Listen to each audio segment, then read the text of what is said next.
Titus, the son of the Roman Emperor Vespasian, who was in command of the 4-month siege of Jerusalem, ordered his entire army to prepare to storm the temple at dawn. A total of 60,000 Roman legionaries and local auxiliaries were eager to deliver the final blow to the defiant but broken city.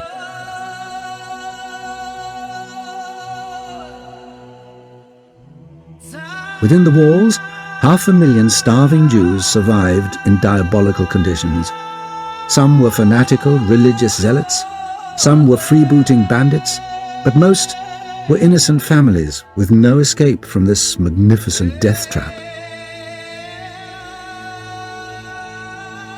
Titus set about reducing Jerusalem with systematic efficiency and overwhelming force. The Jews fought for every inch with almost suicidal abandon.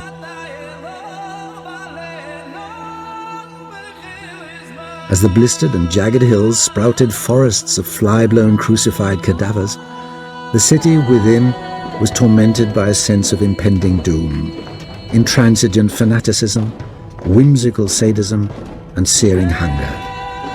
Yet the rebels were still fighting.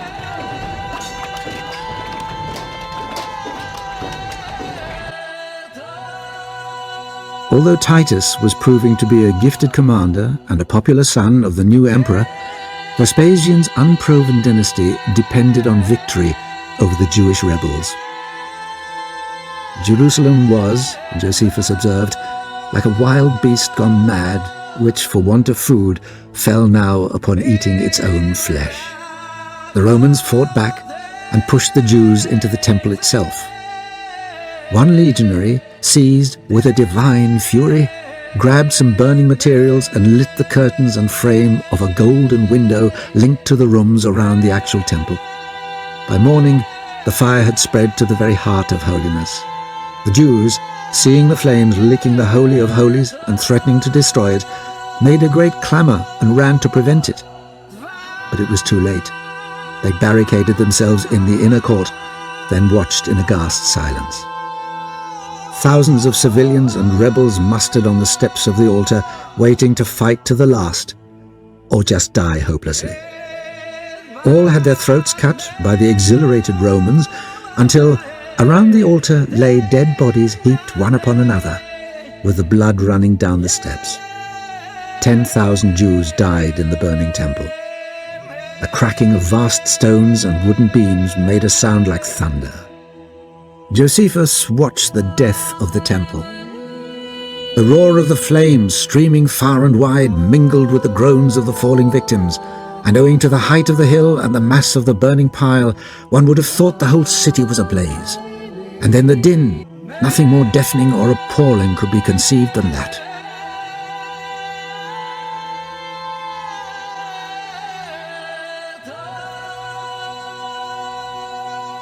There were the war cries of the Roman legions sweeping onward, the howls of the rebels encircled by fire and swords, the rush of the people who, cut off above, fled panic-stricken only to fall into the arms of the foe, and their shrieks as they met their fate.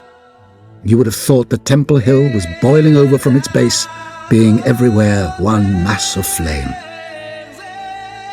Mount Moriah, where King David had placed the Ark of the Covenant, and where his son Solomon had built the first temple, was seething hot, full of fire on every part of it, while inside, dead bodies covered the floors. Now the rampaging Romans, seeing that the inner temple was destroyed, grabbed the gold and furniture, carrying out their swag before they set fire to the rest of the complex.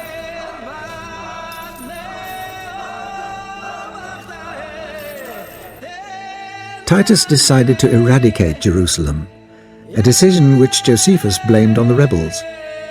The rebellion destroyed the city and the Romans destroyed the rebellion.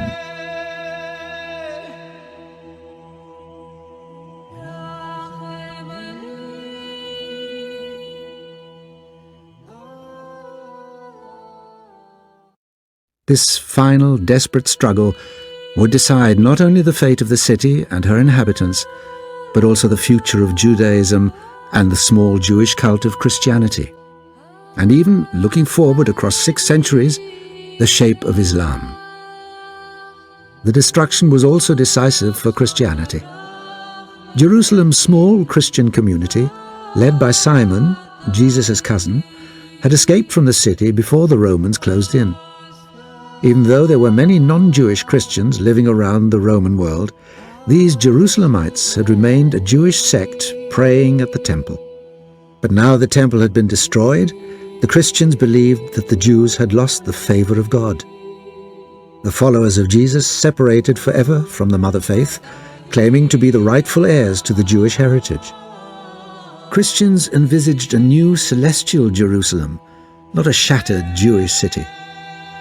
In the 7th century AD, when Muhammad founded his new religion, the destruction of the temple proved for him too that God had withdrawn his blessing from Jews and bestowed it on Islam. It is ironic that the decision of Titus to destroy Jerusalem helped make the city the very template of holiness for the other two peoples of the book. From the very beginning, Jerusalem's sanctity did not just evolve, but was promoted by the decisions of a handful of men.